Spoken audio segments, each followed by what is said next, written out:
গ্রামে গ্রামের ফসলের মাঠে ফসলের পাশেই এই যে বসে যে প্রাকৃতিক একটি নির্মল বাতাস, পাশ দিয়ে সবুজ প্রাকৃতিক যে সৌন্দর্য, আসলে এটা উপভোগ করা খুবই আনন্দের বিষয়, খুবই ভালো লাগার একটি বিষয়।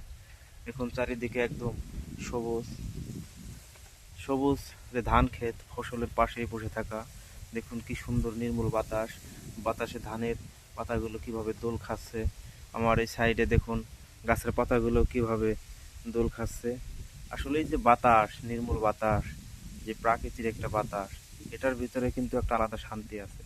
যে বাতাসটা যখন আমাদের নিঃশ্বাসের সাথে আমাদের দেহে প্রবেশ করে, তখন যে কি একটা ভালো লাগা কাজ করে, একদম গন্ধবিহীন, একদম আপনার সৌন্দর্য।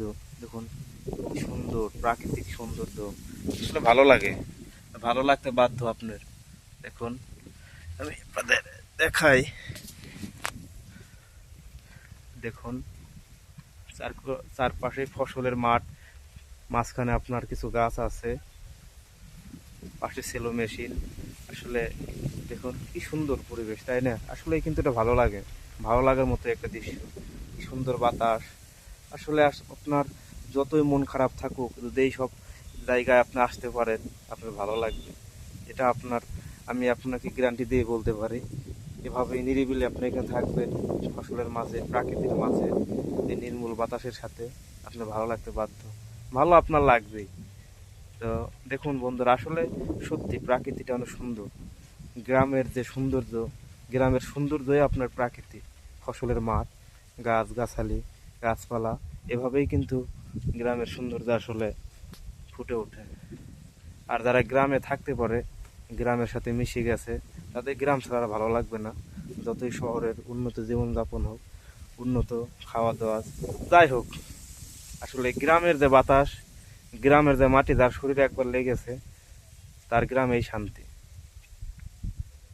ধান ক্ষেত, এখন ধানের সিজন, ধান আসলে অনেক ক্ষেত্রে ধান বাইল বের হয়ে গেছে।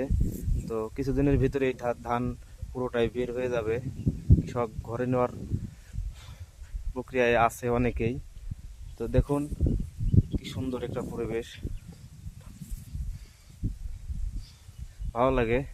নিজে একটু অবসর সময় আসছিলাম প্রাকৃতির সাথে, সেই সময়টা আপনাদের সাথে একটু ভাগ করলাম আর কি। যাই হোক, ভালো থাকবেন সবাই, আশা করি সকলে সুস্থ থাকবেন।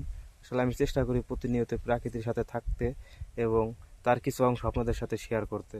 অসংখ্য ধন্যবাদ সবাইকে। আসসালামু আলাইকুম।